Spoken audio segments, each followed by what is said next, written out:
Have you ever thought about what our future might look like? As technology keeps advancing at a rapid rate and we find ourselves struggling to keep up with the latest trends, Ben Shapiro goes on the Joe Rogan Experience and examines what could be potential dangers if the metaverse is fully integrated into our lives, and the potential dangers it poses on our society and the way of life. But before I give you my take on it, just watch this. So let's talk about the metaverse. This is a crazy idea that you're going to give your life to some sort of augmented or virtual reality world that's created by a guy who's involved in this company whose algorithms are sowing the seeds of distrust and hate. But now we're going to let him take over what you see and feel, because you're going to have a new company, and this new company is going to be virtually reality based, where he's literally he reenacted a scene from Black Mirror. Yeah. Well, which is unironically. I know. And you know what makes me a little sad? I think that it's going to happen. You think it's going to happen? Yeah, I think that you and I are of a different generation, dude. I think there are a lot of kids who are growing up in Fortnite world and spend a lot, and I think the pandemic really accelerated this. There are a lot of people who lived online for the entire pandemic. And so for people like me and for people like my parents, not seeing other humans for a long time was actually quite painful and terrible. Like, we actually did want to get out and be with the community and see friends and do that sort of stuff. What if you spend your entire life, from the time you're a little kid, interacting with screens? What if those screens are getting increasingly sophisticated so that they are interacting with you in ways that humans would? What if you get to be whatever, like, we're a society, we were just talking about this, where you get to be whatever you want to be? What if there's a world where you actually can be and everybody sees you the way you want to be seen? Would you rather live there where you're like rich and good looking and everybody likes you? Or would you rather live in the real world where you're disconnected from all of that and you end up with like Ready Player One world? I think it's going to happen. It's as long as it can become indistinguishable from reality, which it will be able to be. It's going to take time, whether it's 5 years or 10 years. If you go back and look at Pong, which was the first game that I ever saw when I was a child, it's ridiculous. It's like a white ball that bounces across and you have a straight line. Two paddles, yep. That's a paddle, and it's the dumbest game that you could never convince a child to play today. They'd be like, get the out of here with that stupid game. I can go play Halo, right? But back then, when I was a child, that was a big deal. If you go in the future from now, what they have available now with these insane video graphics, the Unreal Engine, and then move yourself 20 years in the future, it's going to be indistinguishable. And the AI is getting better and better in terms of being able to imitate human behavior, in terms of being able to innovate on its own. And haptic feedback suits and all these different things, and all these video games that they have that emulate sports.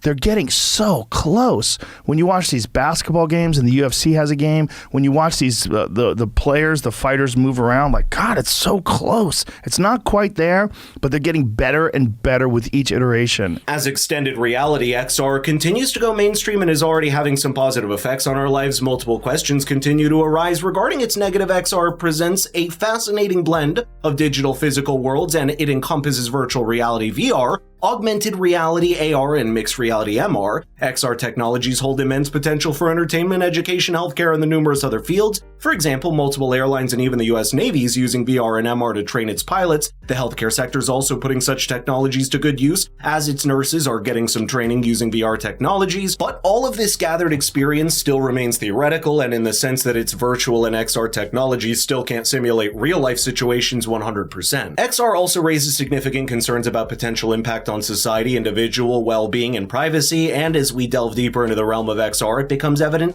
that this technology is setting us on a potentially dangerous path. One of the prime concerns surrounding XR is its potential to magnify social isolation and detachment from reality. With VR headsets transporting users to immersive digital environments, there is a risk of individuals withdrawing from real-world interaction and relationships in favor of virtual experiences. Prolonged use of XR devices could lead to a decline in social skills, empathy, and emotional connections, ultimately contributing to a fragmented society where humans' interaction becomes increasingly rare. We're already seeing this with social media, which has transformed the nature of human relationships and interactions. While it made it easier to connect with others across vast distances, it also contributed to shallow, superficial forms of communication that lack the depth and nuance of face-to-face interactions. This leads to creating an illusion of social connection, but how many of these connections are meaningful? A recent Harvard report found that 36% of all Americans, including 61% of young adults, feel serious loneliness. I think what we should get from all of this is that technology shouldn't be our only means of communicating with each other, and put limits on how much more we're willing to let it take our lives over. So if you enervate an entire generation of people, and let's just take this on the most baseline demographic level. None of them get married. None of them have babies. In 2 generations, this ain't going to matter. You're going to have a good time in the virtual reality, and then there are going to be no babies to carry this on. And the only people on Earth are going to be religious Jews, religious Catholics, and religious Muslims, and that's it. The vulnerability lies in the power grid, because the power grid is so vulnerable that if someone just detonated the power grid, all this stuff stops, and then you have no life. Your life is completely, you've invested it completely in this augmented world, this virtual world. But this virtual world, all you have to do is pull the plug and it's out. And it's out for millions of people. It's like the equivalent of dropping a nuclear bomb on a culture. Like if you really all live inside of a computer system. What I fear is that when you do that to a civilization, it's basically the equivalent of you bring in a wild animal and you put it in a cage for a long time, and now you can't release it back in the wild, right? It's going to get eaten. What happens to you as a civilization? Right? What happens if you've taken an entire generation of people, told them that their entire life exists online, they don't have to interact with other humans, they don't have to interact in human ways with other humans, and then there's like an entire other Earth out there that isn't doing any of this. Right? By the way, China's not doing this. Right? No. China's banning it. Yeah. China's banning it. China's saying you're not allowed to go online certain days of the week if you're a kid. Right? We're going to ban the kind of stuff that you can see.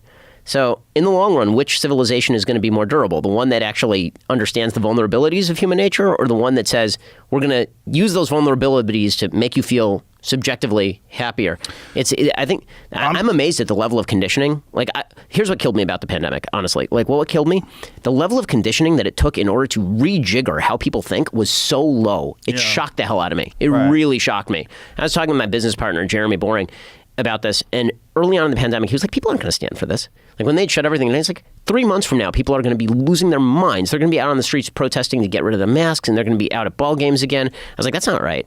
And half the country's still like, well, what if this just kind of continues? Like, all right, I guess. As technology continues to advance at an unprecedented pace, society finds itself grappling with the paradoxical notion that the more technologically advanced we become, the more we seem to regress in certain aspects of our humanity. One of the ways in which advanced technology is contributing to human regression is through the phenomenon of technological dependence. With the widespread use of smartphones, computers, and other digital devices, people have become increasingly reliant on technology to perform even the most basic tasks. This study, published by the University of Waterloo in Canada, found that more and more people are relying on their phone's search engine instead of using their brain power. Quote, they may look up information that they actually know or could easily learn, but are unwilling to make the effort to actually think about it. This dependency leads to a diminishing of essential skills such as critical thinking and problem solving, as individuals rely more on automated systems and algorithms to make decisions and interact with people around them. Another study just found that just the mere presence of smartphones near us significantly reduces our cognitive capacity. Quote, your conscious mind isn't thinking about your smartphone, but that process, the process of requiring yourself to not think about something,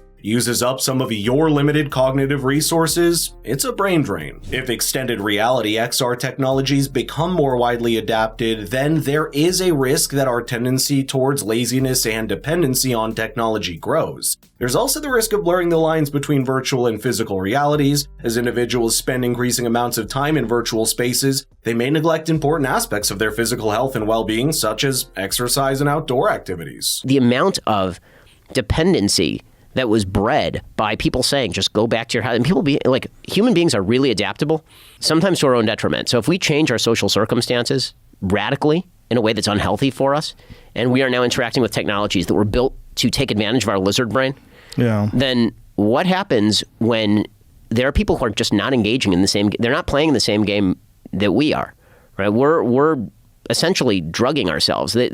Robert Nozick is the libertarian philosopher. He talks at one point about what he calls the experience machine. It's the thought experiment. And the experience machine is basically VR. He's writing this in early 1960s. He says, what if there was a machine where you could plug into it, you'd feel the illusion of choice, you'd feel as though your choices had some sort of significance, and it would give you the dopamine hit that you get in regular life. Would you plug into it or would you not? Right. And his theory was you wouldn't plug into it because you still want to feel like your life has real world consequences. But what if everybody you know is in that experience machine? Then you're the one who gets left out if you're not in the experience machine. What is real world? I mean, that's what the problem is. That analogy was created before the sophistication of computer systems has reached the point now where you can look at it 20 years from now and you kind of get an understanding of where it's going to be. When you're dealing with what's possible now, I don't think you're going to be able to stop people from doing it because I think it's going to be so overwhelmingly addictive. You look at how many people are just addicted to looking at their Instagram. Yep. It's TikTok. so simple. Yeah. It's nothing.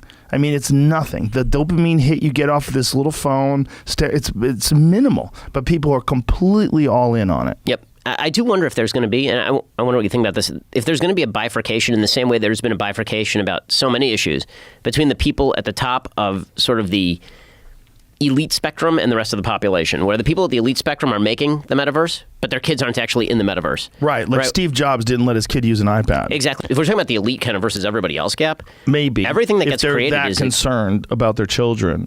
But you see with everything, right?